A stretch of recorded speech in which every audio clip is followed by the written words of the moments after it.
And I want to thank you all for coming. I think this, the purpose of us doing this session tonight, even in the small amount of time that we have, is to hopefully inform you and give you some tools so that you can protect yourselves and prevent this from happening, especially as we go into the silly season of Black Friday and the holiday season. And I'm really happy to have two experts with us who have been part of the JourneyWoman community for several years.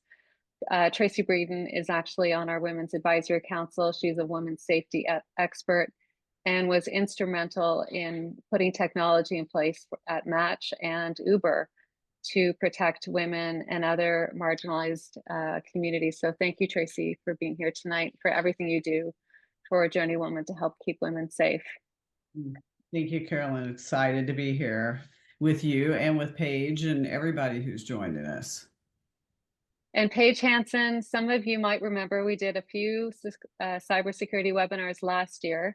Paige is an identity theft, I'll try and get it right, risk management, all kinds of like amazing things that you do to help people stay safe online. We actually have a cybersecurity course that Paige recorded for us last year. We'll put the link in the chat. And I encourage you to take it because she's got some great tips in there for before, during, and after travel that will cover as much as we can tonight. But of course, we may not have time to get into it. And we also want to leave some time for questions so that we can take your questions and hopefully help you with anything that you might be experiencing. So this will be a combination of chatting, but also we do want to hear your questions and we do want to help you. So thank you both so much for being here and making time to talk about this tonight. I wanted to start with a bit of kind of the where are we at, in terms of women's safety and online safety. And Paige, I wondered if we could start with you, just what's happening in the world in terms of threats and scams and hacks, and don't depress us too much, but if we could at least get your sense as an expert of what's happening. Part of educating is making people aware of the scam. So yes, we won't do too much shock and awe, but I'm sure a term that you've been hearing throughout the year is artificial intelligence, AI, and it's not only coming up in productivity in the way that we address and approach work, but now what scammers are using. So what it's really done is it's level setted the skill set of fraudsters that might not have quite the advanced skill set as some sophisticated fraudsters. And so whether it's using AI to develop code to deploy phishing emails, and it's no longer the days where we say look for punctuation errors and grammar errors. All of that with the help of AI has really leveled the playing field to look more legitimate. So I know we'll get into talking about more about AI and the different scams, but voice cloning, the ability to actually, it sounds just like me talking, or Tracy, or you, Carolyn. It makes it so it's very difficult to determine whether or not it is a family member or maybe law enforcement calling versus a scammer on the other side. It's crazy, right? Tracy, women's safety, what's happening from your perspective in the world right now? Yeah, I mean, well, a couple of things. I think, when we look at online safety, online harassment and hate continues to be increasing. I think, it doesn't matter what platform it is, you see it across all platforms. And that's really troubling. I mean, we just continue to see, and with real life events like elections and these things that have happened, we also see an increase in hate speech and misogyny. So those things continue to be really something to battle. We've seen a lot of countries who have rolled out a lot of online safety bills, but they're still not really doing enough specifically focused on women's safety and harassment towards women and towards the LGBTQ plus community and other marginalized groups. And there's just not enough regulations, transparency with some of these tech platforms to really know what's happening and what they're doing. And I've been on the inside and they still just are not doing enough, I believe, to really create safe spaces for women and for the most marginalized. So we're still kind of in that state, I think. And just to piggyback on Paige, like we are seeing that the things that are happening, like the scammers, the romance scammers, the confidence scammers, everything is becoming more and more sophisticated. It's hard for laws and legislation to keep up with technology as fast as it's moving. So it continues to be a real battle. And we see some of the greatest harms like trafficking still occurring at high rates, and they're leveraging these platforms and technology to continue to do these crimes. So it continues to be very troubling, and I think it's going to take continue to take a multi-pronged approach to really address what's happening with women's safety and how it's impacting the most marginalized in our communities. Yeah. So let's talk through what some of those things are, like what you both see as the major threats and perhaps a bit of and what can we do about them. So maybe we could start with some basic information on, what are some basic rules to stay safe online? Yeah, first things first is how we connect to the internet. So oftentimes, if we're traveling and all of a sudden we need Wi-Fi, you just jump on public Wi-Fi. And to even start our journey online, we have to have a secure connection. So my rule of thumb is just treat public Wi-Fi like someone is looking over your shoulder. Anything you type, any website you go to, you essentially pretend somebody can see every single thing. And so I'm a big fan of using my data that is on my phone. And then to take it a step further, if I do have to connect to public Wi-Fi, then I use what's called a virtual private network, a VPN.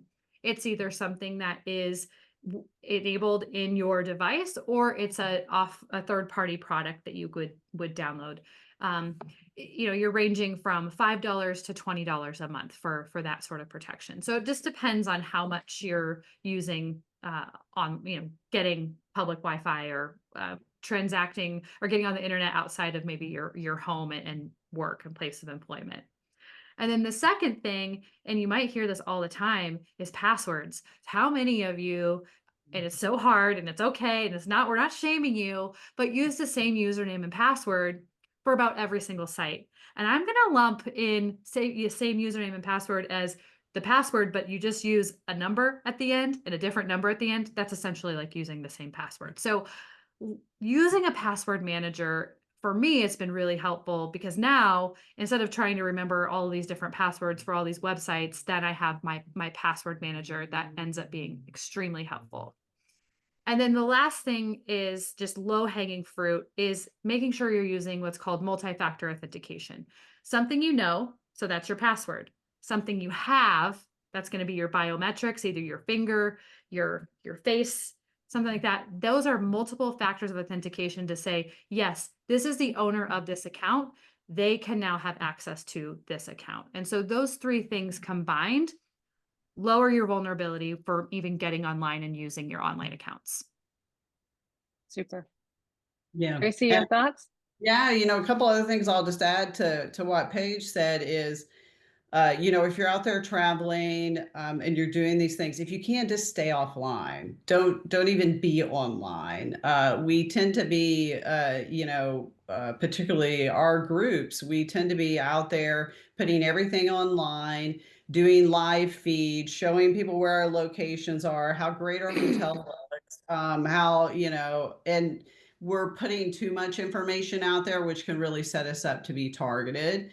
That is a big threat, is not just the personal information that we're putting out there when we have a profile, like how much personal information we're providing can be, something that people target us for, but we just need to be careful about being online in different locations, putting out your location. Now with all the different features, you can go live, you can do video, you can do all of these things. just wait to do those type of things when you get back. I'd really just recommend not doing it. And I don't want to say, don't get on if you're using some of the dating apps. You need to be really careful around that. We'll talk about some of that in a little bit. But I just, one of the biggest threats I think is us getting out there and putting ourselves out there online, and just revealing too much information when we're traveling. Yeah. I want to go back to something Paige talked about, which is AI and voice cloning, um, and that you can have someone call you that sounds like a family member.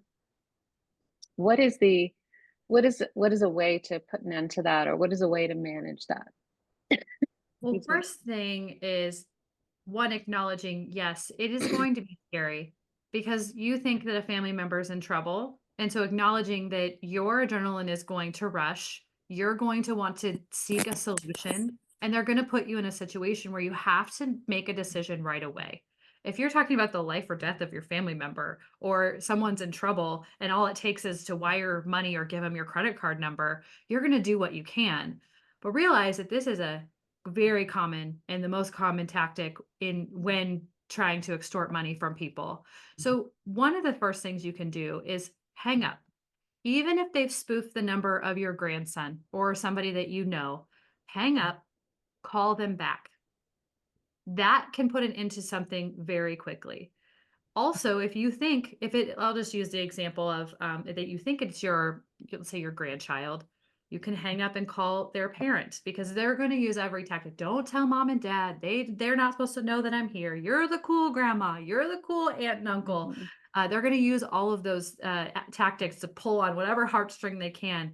Hang up, call them back, and 99.9% of the time, they'll be sitting in their room playing video games. Yeah, and you had a great idea, which was using a safe word too with That would be the family. second one, and thanks Yeah. for bringing that up. Having a safe word with your family to know that if somebody were to call you and then you say, "What's the word and password?" And if they can't provide and produce the password, and if they can say, "Oh, I can forget. What is it? I know it was something. Can you give me a clue?" No, they either know the password or they don't. And now, when you develop this password, this is not something where Tracy and I are texting and we're saying, "Oh, this is our password." No, no, no. In person, decide on your password, not through electronic communication, and then move forward with that password. Yes, that's great. The whole reason we started doing cybersecurity webinars last year was because I got hacked. My email got hacked, and um, and it escalated to the point where my bank was emailing me saying we're processing your withdrawals. Like it didn't.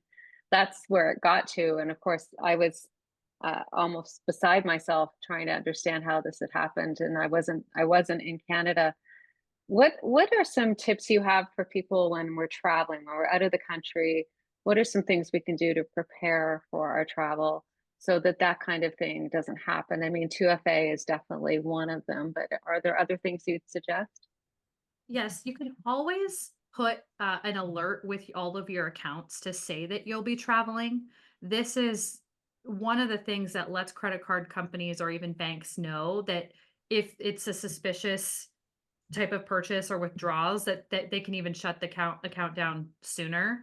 But then also have the contact information for those financial accounts, because you might, and this is a rule of thumb, I usually I might have 4 different credit cards I could use, but I travel with 2 of them. So if there's fraud and I don't have an app or something that corresponds with the correct number to be able to call, jotting that down and having a copy of who to call if there is some sort of fraud is going to help. Because I think it was in your scenario, Carolyn, you were in a different country, so even calling was not, you weren't passing their security checks because you weren't calling from your phone number or your location. So the to help to go back to this is to, one, alert your financial institutions that you are traveling. Make sure you have the contact information to just really prepare for having all of their information. Yep, that's great. And JourneyWoman, and I should have said this at the outset, has been involved in women's safety for 30 years. It's our 30th anniversary, and Evelyn Hannon, who started JourneyWoman, actually wrote the first guide for the government of Canada for women to stay safe when they traveled, which I still have a copy of. It still exists. It's still online as well. But Tracy, any thoughts from you on women's safety in general and how, what's happening now compared to before, different, and there's this intersection between online and personal safety as well. Yeah. Well, I think, the simple fact is when we're traveling or when we're engaging with people, we're going to be engaging with people through online platforms. And we see this no matter, what the age is, like people are dating, people are meeting people are now using online platforms to find places to stay, not just in an Airbnb. They're finding people who have shared interests that they want to stay with or they want to engage in experiences and travel experiences with. So I think, that one of the things that, I tell people is just really, I mean, it's probably one of my number one safety tips is trust your intuition. If you're going to be connecting with strangers, make sure that you're looking for things like, are they trying to get you off the platform when they're talking to you? Don't get off the platform. Engage with them. Have a video conversation with them before you meet somebody in person. Meet them, in a public place. Do all of those things that you would typically do even when you're traveling, but take those extra precautions to really engage with them. And I try to, I mean, we can't, it's just unrealistic for us to say, well, don't talk to strangers or don't meet strangers while you're traveling or you're going internationally. And that's not realistic. So if you're going to be doing those things, make sure you look out for some of the things that they try to do, the asking for money, the scams that they do, but they always try to get you off the platform. That's one of the things that they always try to do. Just engage with them. You have the ability on these platforms to text them, to video, to chat them. Make sure that you keep that communication on the platform, because if the platform has to investigate something or look at something, they have record of all of that. Once you go off of that platform, they have no way of helping you or assisting you. So making sure you stay on the platform, making sure you leverage those features like video. And there's lots of safety features. Like, people don't always take the time when they download these apps to really look into what some of the safety features are. Take time to do Mm, that and understand I mean, we just like download the app and start using it. And we don't even go into what are some of the privacy features, what are some of the safety features that they already have built into the app. Because what happens on most of these platforms too is they give you the option to turn them on. They don't automatically turn them on. And I think we were going to talk a little bit about rideshare too. Right, with Uber and Lyft, these are not automatically turned on. You have to go into your account, you have to go into your settings, you have to go into the safety features and toggle them on. So it's really important to do that before mm, you start leveraging those platforms and have an understanding. So take the time to do your research, not only of the location you're going to, looking for travel alerts, but look for what are those safety features. I mean, some of the dating apps have a great feature where when you're traveling internationally, they can help you understand what are some of the laws that may be harmful to, such as the LGBTQ plus community. What should you be aware of? So there is information and resources that are also built into the app that a lot of people never take advantage of.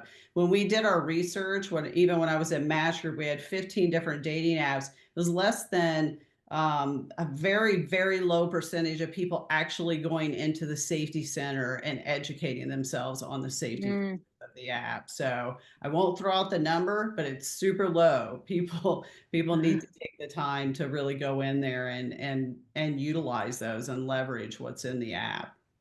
You know what, Have Tracy, you? it's interesting. Sorry, Carolyn. It's interesting you say that because it's been such a long time since I had taken Lyft or an Uber doing rideshare. And it Yeah. wasn't until I was in one, maybe a year or so ago, where I'm on the app and I realized that there were more features than there was in, 2019 when I was taking Yeah.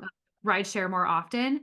And so I love that tip to go Yeah. into before, because it was great. I mean, as far as sharing your location and even the Yeah. alerts that you could do and just everything, all the features, Yeah. I wasn't in finding out until real time. And that I really Yeah. like that. And I almost wish I would have known that Yeah. prior. I would have taken a couple extra steps. Well, and here's the thing, if you're using them regularly, actually put something on your calendar to check it every year. And because one of the features they just rolled out, and Lyft was the first one to come out with it, is you can do a Women Plus Connect preference. So if you want to have the preference of women and non-binary drivers, you can toggle that on. And if there's a woman or a non-binary Mm, person in the area close to you, it will send that driver to you. So you can set a preference to have women drivers.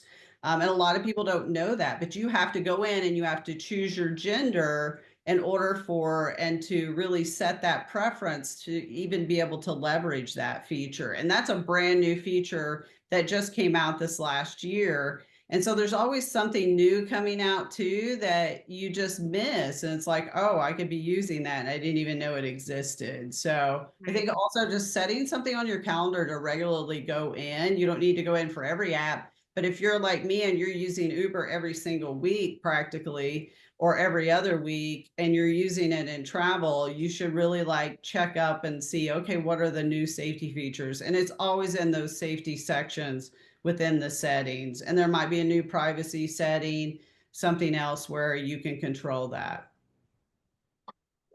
could you just talk about a couple of the features with Uber that, I Yeah. mean, one of them, because I think this is helpful for people. I know there's a lot of concern about this area. One is sharing your ride, and Yeah. the other when they call you if you're not moving.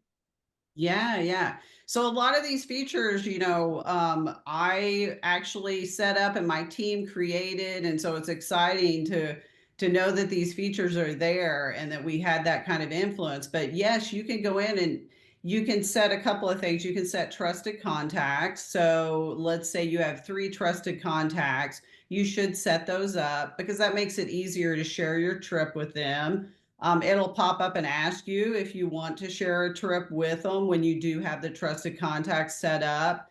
You can also have it automatically share. So one of the nice things is if you go into that safety center that I was talking about, you can toggle that on where you don't even have to push it to share. It just automatically goes to the person you want it to go to, which is nice. And all those features are also in Uber Teen, which is now you can like set up rides for your teens.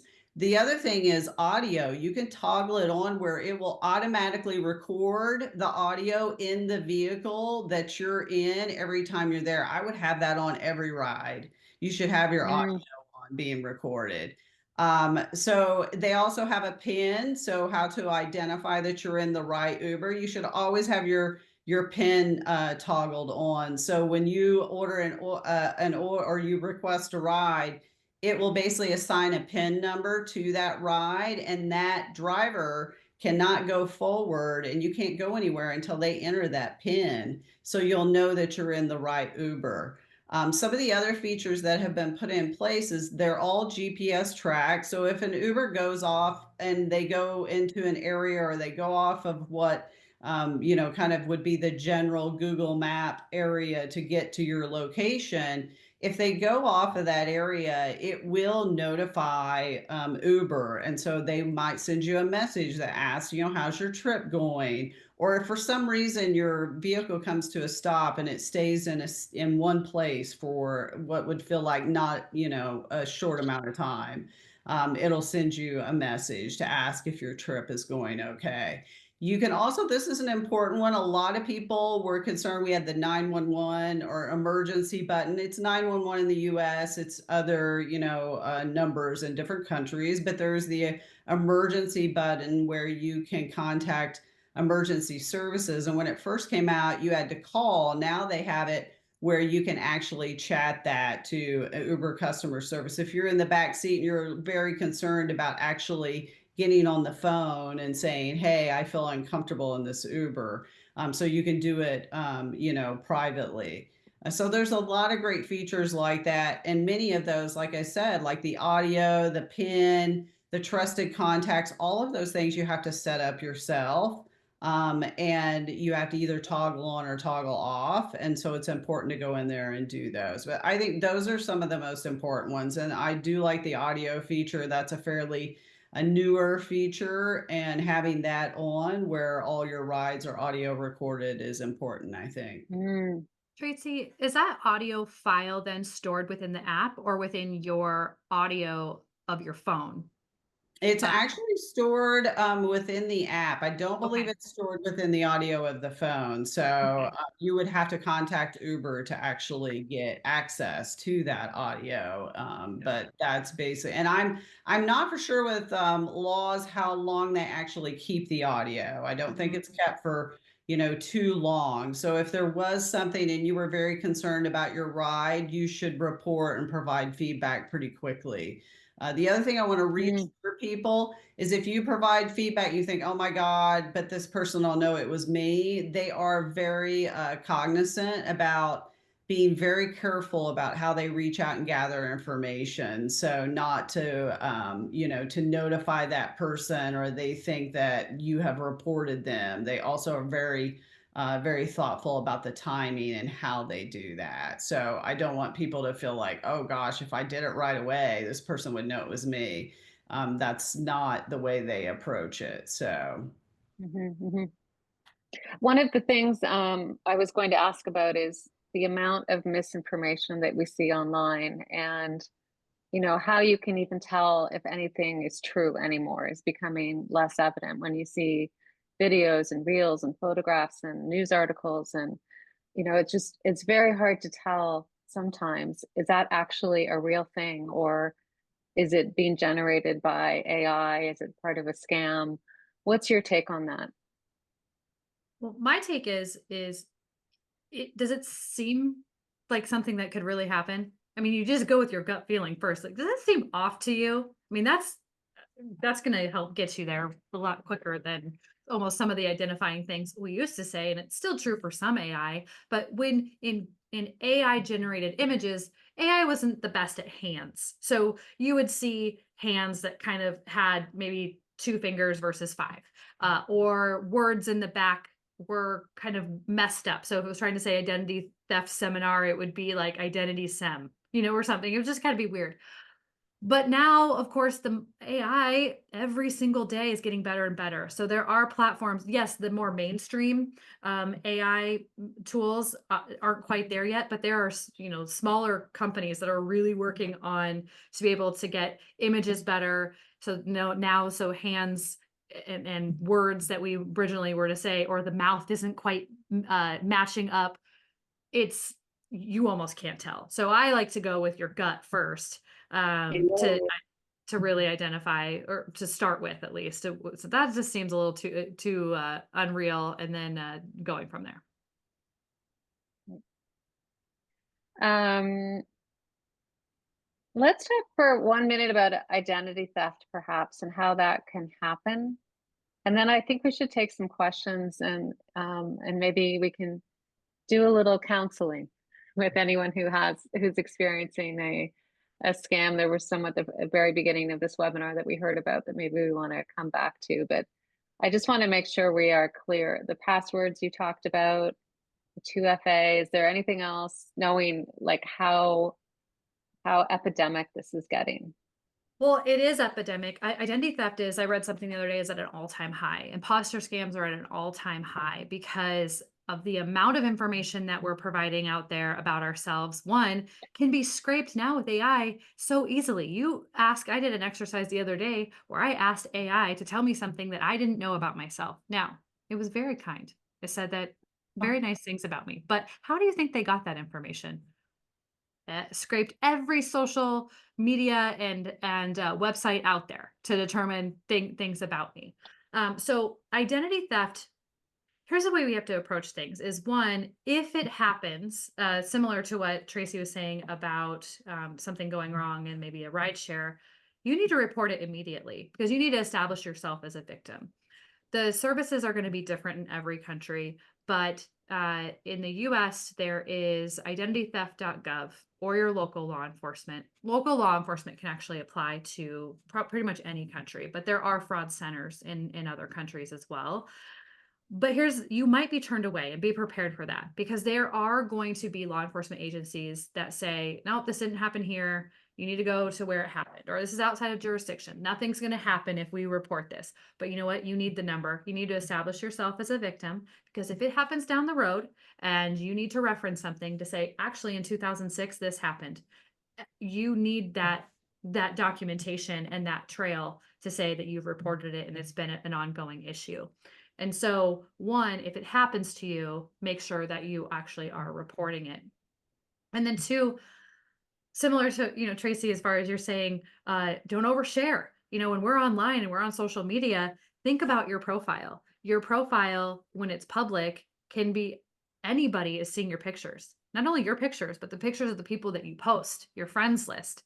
So that is, imagine if you're wondering, but how did that scammer know that I went on a trip to XYZ with these 5 other people? Or how did they know my whole family list? Well, it's because you put it online. How did they know my grandson went to XYZ school and his favorite, he wants to be an astronaut?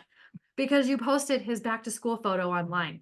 Those are the sort of things where we're oversharing. It leads to a better chance of identity theft. And I mean, identity theft is you have to prove yourself innocent. Somebody had enough information to pretend that they were you, and they're getting all of the information usually from you. Yeah. I think that, when that scam happened to me, the feeling, and has happened to anyone, I'm sure, where you've had your wallet stolen, your purse stolen. It's that whole feeling of vulnerability. You just realize how vulnerable you are without having, these things that we're used to having. And I think that's the worst part of all of this. It's not so much about money and getting something. It's just that emotional feeling you have to deal with, right? Not only that, is that if you're looking for, who did it or how it happened, a lot of times you're not going to figure that out because of the number of data breaches that have happened in the past. Just because there was a big data breach yesterday, but you experience identity theft in a week, you don't necessarily know what breach that came from, or what link you clicked on to expose your computer, because you've clicked on 100 links within the past week. And so that's also what's really maddening about it, is that you never know exactly what led to that. So you don't even know what to fix half the time. Yeah, yeah, yeah. And even the most simple thing, like checking the email address if you get an email from somebody, but don't download files. Like, that's what I did. I downloaded a file thinking I knew who it was. And the next thing I knew, there was something on my computer just pulling everything off. So it happens to all of us. Well, and I will say, if you notice that your computer did get a virus, that's when you just shut off your computer, unplug it, because a lot of that can only run its script when there's power source. Not all of them, some are more sophisticated, but most of them are going to run only when there's power. So just turning it off completely, unplugging it, also removing it from the internet. You don't want to potentially your network, you don't want to get infected as well. But that can be really scary, especially if you see some of these will start taking over your mouse and start clicking on things. Mm. And now with AI, I mean, recently they just came out with the ability to run a computer like a human. So run your mouse, click on things. If you click on, they get the right virus and they implement the right code to be able to do that, potentially it can take over your computer in more ways than we've seen before. Yeah, yeah. I want to ask you both what the scariest thing is you've heard of, but I'm afraid to ask. That sounds scary to me. I mean, for me, it's the people that get their homes taken over, or they lose their homes because of deed fraud. There's much worse, I'm sure, but like that sounds just really wild. It seems wild. Mhm. I own my home, but you're telling me someone can go to the county clerk of where I live, get enough information, and sell my home, transfer the title to them. That's possible. It is possible. So that's just really scary how something that you think is yours and it's permanent until you decide to sell it. And then all of a sudden it's not. And that's the scary thing is that it just happens so quickly. And there might be signs, but there might not. And then all of a sudden you go to sell your home and you realize you're not the owner. Mm, yeah.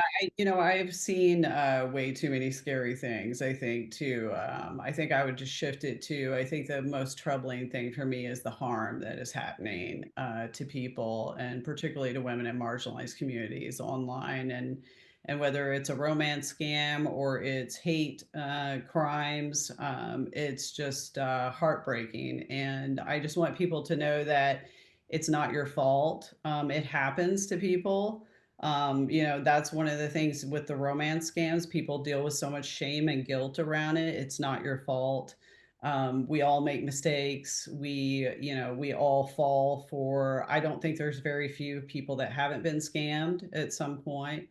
And that, the harm that's online is you're not deserving of that. So, and I think, we'll talk a little bit about the resources in a little bit, but we just, the online platforms have just facilitated a lot more abuse than we could have ever imagined. And it impacts people at the end of the day. And so, and it doesn't matter how old you are, it's impacting every age, and it's impacting in particular we see, increased harm towards women and marginalized groups. There's some questions here I'd like to turn to. There's one asking, is there software that can totally protect your computer, protect you from phishing and malware? And is there something you would recommend that we have on our computers to do that The and our antivirus, phones? yeah, antivirus is a good place to start. And there's a number of trusted brands out there. Usually the bigger, well-known ones are going to be the trusted brands, but you have to understand that just because you have an antivirus doesn't mean that you're not going to be susceptible to a virus. There's also a little bit, misconception that, Macs are more secure than PCs, but really, in the reality is PCs, there's just more of them. So there's not as many Macs, and yes, there are more security features just based on how it's built, but that doesn't mean just because you have a Mac or an Apple device that you will not get a virus. So you still have to be vigilant about what you're clicking on, and checking kind of it's security versus the convenience, checking before you click. But antivirus is a really good place to start. Like Norton antivirus or one of those? Yes. Yep. Also a question about some of the credit monitoring agencies, so Equifax, and there are several others that will, I think, monitor your identity and keep an eye out. Is that something that is worth investing in, do you think? What I like to do is, now I'm speaking US right now, is annualcreditreport.com. And you are able to look at your credit report from all three credit bureaus, Experian, Equifax, and TransUnion. You get to review your report one time a year. And what I like to do is space them out. You won't get your score, but what you can do is maybe now you look at Experian, and 3 or 4 months from now, Equifax, TransUnion, 3 or 4 months. And then so you're self-monitoring. I think credit monitoring, personally, I think if you have a credit card, they already do that for you. You're enrolled in their credit monitoring. But if that's something that you want to be alerted of, if there's a change in your report, then that's something you can definitely do. But there are free things like fraud alerts. Fraud alerts are going to be from those same 3 credit bureaus, Experian, Equifax, and TransUnion, and it's going to alert you if there's a change or if someone's trying to open up a line of credit. The only websites that I suggest to go to are annualcreditreport.com. And so that's going to be where to pull your credit report, or the credit bureau's websites, Experian, Equifax, and TransUnion. If you Google, how do I check my credit? You're just going to come up with 20 different places to check your credit. It's going to, maybe some of them will be a free trial, but they're all going to be third-party companies doing this. And I want to direct you to the free resources and the legitimate resources versus a company that's trying to get you to enroll in their service. Unless that's what you want. But Yeah. What about password managers? There's a question. Any recommended products? LastPass, Yes, some of those. LastPass, Norton has one. Keeper's a really great one. They all allow you to, have that password on your phone, and then you can sync it up with your computer as well. So it's one password to get into the password manager, and then you are able to look up your password via your Keeper, or your password manager when you get to a website. Okay, I'm just reading through questions here. If anyone has questions they'd like to ask, you can either raise your hand or put them in the chat. And And I I was just also wanted to say that we need to remember our phones too, right? Not just our computers, but our phones. That's right. That's usually another misconception is that your phone, can't, oh, it's on my phone. It's okay. I can click on it because it's my phone. It's more secure. While yes, there are security features that might not be on your computer or your tablet. Your phone can still be vulnerable to viruses. So you should still take the care that you do on your computer also on your phone as far as looking up attachments and clicking on links. But see, there's websites out there like Norton Genie has one. I'm spacing on the other one where you can copy and paste the link and see if it's actually. And I think no, this is in our course, I believe, Carolyn. And if it's not, I can send you a couple websites that you can actually copy and paste and see if it's a scam before you click on it, and it'll give you a percentage of the likelihood of it being a scam. Where I don't love that is because some of us fat finger it. What if we accidentally, while we're copying and pasting, we accidentally click on it? And so that's where I get a little worried that if you're not familiar with copying and pasting, then it becomes a risk of accidentally clicking on something before you check it. Okay, we talked about password man. Tracy, sorry, go ahead. Oh, I was just going to say, I've been chatted a couple of questions. One is, what's the best way to keep up with new safety features? And really, the best way is to go in and regularly check, because they may or may not send you a message, the company, that they've updated safety features. So I just put it on your calendar every 3 to 6 months. They don't change that often as you think. But if you're using an app quite a bit, I would go in there and check it every 3 to 6 months. The other thing that was asked on here was, do Lyft and Uber have the same safety features? They compete. So yes, they typically have the same, or if one rolls out one, the other one will also roll it out within a few months afterwards. So a lot of those same safety features are on Lyft as well. And then it asked about different countries, if they have those safety features in every country. They actually don't in every country, depending on regulations, depending on if they've been able to roll it out. So you will want to research that particular country that you're going to, and you can typically find out. I know for sure with like Uber, you can find out what features are in that specific country that you can be leveraging. One of the tips to keep in mind is there's a lot of airports that are still not in particular countries that are not allowing Uber to pick up at airports. So sometimes you have to walk out of the airport over a highway to a location that may not be safe necessarily. So always check the country that you're going to. If Uber and Lyft Lyft is only in the US, but if Uber is allowed to pick up at the airport, so within the parking garage or the airport property. If they ask you to go off the property, I actually would recommend that you probably use a different type of transportation depending on the country, because you don't want to have to be walking with your luggage and all your valuables a long distance to try to get into an Uber. Yeah. There's a question here about debit cards, credit cards. We've actually talked about this on our last webinar, and we talked about why it's as well as a way to limit exposure. But Paige, could you talk a little bit about using debit cards when you're traveling? Yeah, so treat debit cards like cash. So you are, I mean, because it is, it's just not in a card format. It is a direct link to your bank account. So there are zero protections from someone being able to charge whatever amount you have in your bank account and wipe you out. And when you're traveling, and if you're relying on that money or those funds to be able to fund your trip and your experiences, then you could go, and not have any money. When you report that to your bank, you report the fraud. It's going to take anywhere from 5 to 10 business days in order for you to get the money back, if you get the money back. They're very different level of scrutiny from on a debit card fraudulent charges than a credit card fraudulent charges. So we want to make sure, one, you're reporting it right away.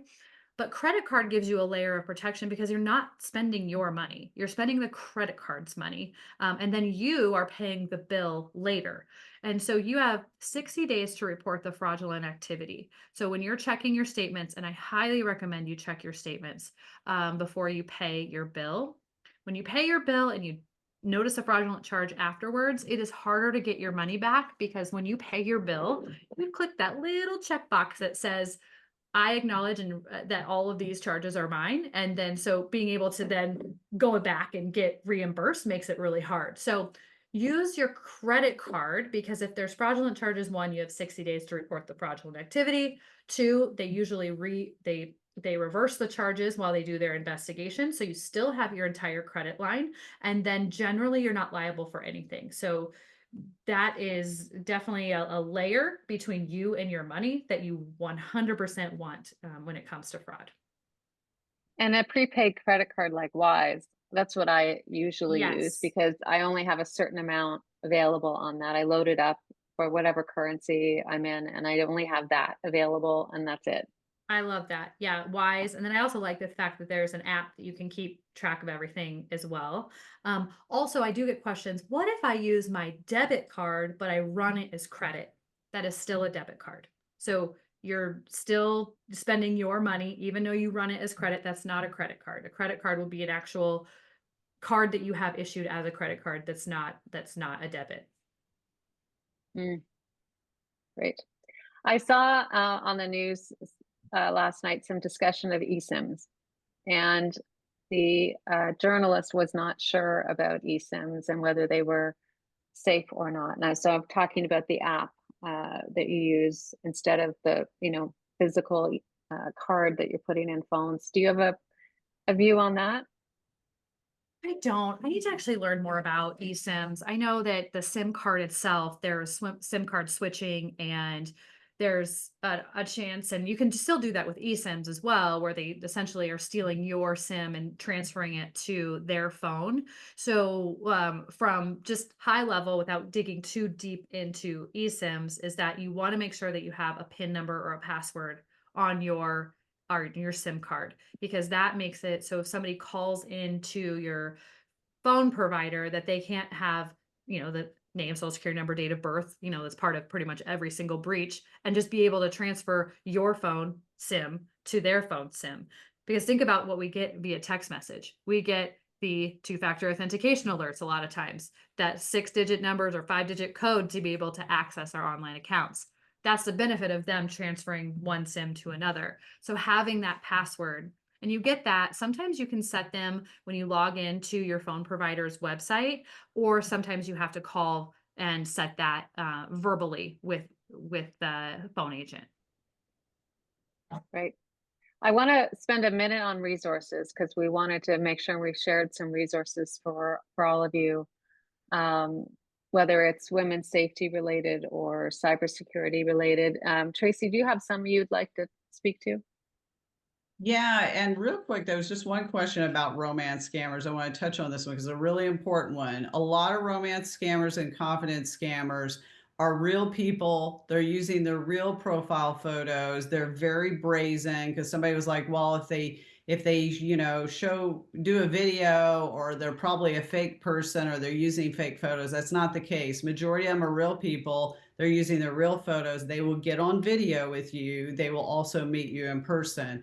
One of the ways to catch them is really to test your boundaries with them, is if they ask you for something and you say no, and they don't take no for an answer, and they still try to like push you or convince you to do something, that's going to be a big red flag. So there was a question that was sent to me about romance scammers.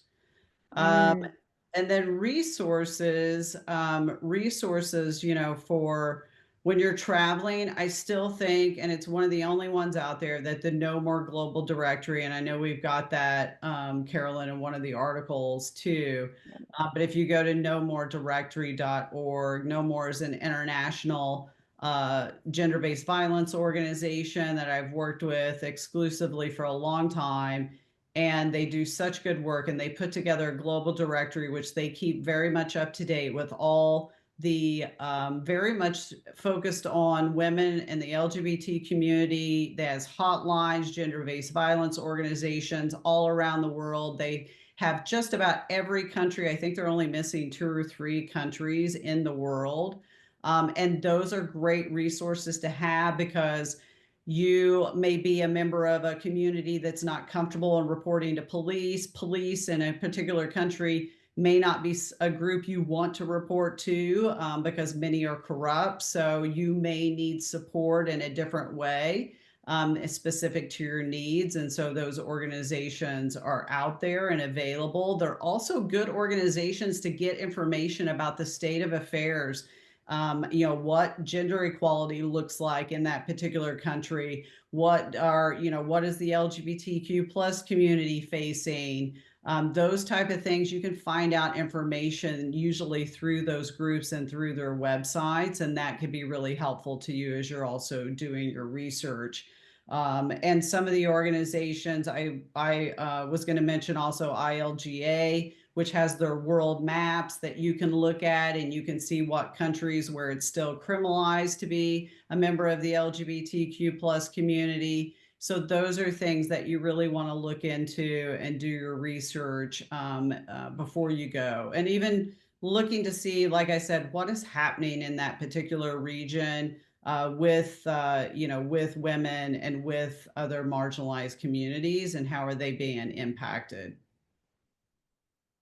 that's great. Hey, Jenny, any you want to share? And we will send these all out afterwards. Yeah, my resource would be, if again, a US based resource, but USA.gov. They have a section called Where to Report Scams.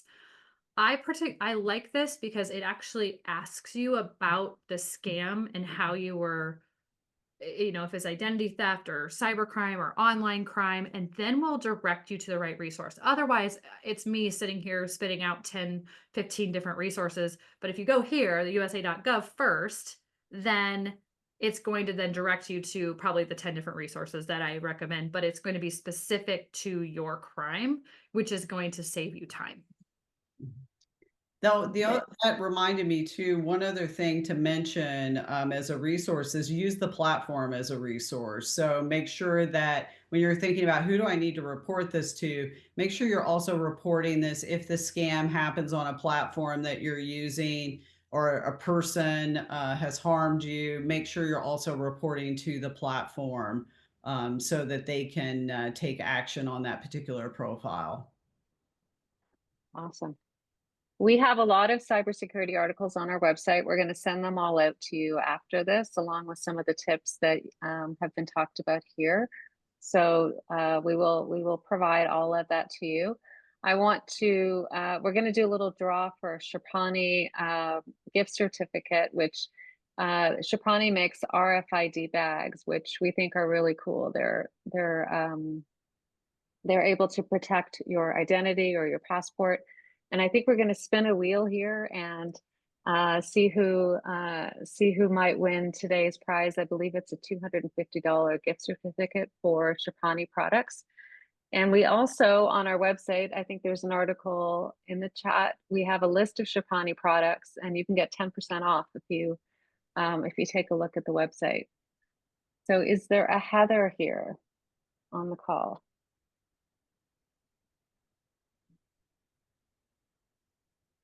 Heather, I see a Heather. I think you're our winner today.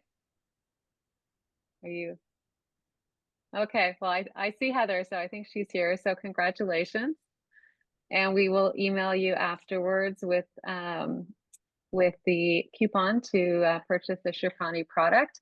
I also want to mention we have, believe it or not, oddly enough, I don't know what's going on, but we have 2 other events this week. One is tomorrow night. It's our book club, and we are going to Crete, and we'll put the link in the chat for you as well. So it's a book called The Crimson Thread. And then Thursday night, we have another webinar, and that is on expedition cruising with Swan Hellenic, looking at some of their really exciting trips that are coming up for next year if you're interested in doing that kind of thing. We just had a 30th anniversary trip with Swan Hellenic that just ended. It went really, really well. Everyone had a wonderful time. And next week we have our Hurtigruten 30th anniversary trip starting in Norway. So anyways, lots going on, not to mention Black Friday coming up. So please be safe online. And if you have any more questions, don't hesitate to email them in and we'll get them answered for you. Thank you, Paige and Tracy, for this great discussion tonight. And thank you for everyone that came and asked your questions. And if you still have questions and you want to chat for a minute, we'll stay and answer anything. But thank you. I hope this was helpful.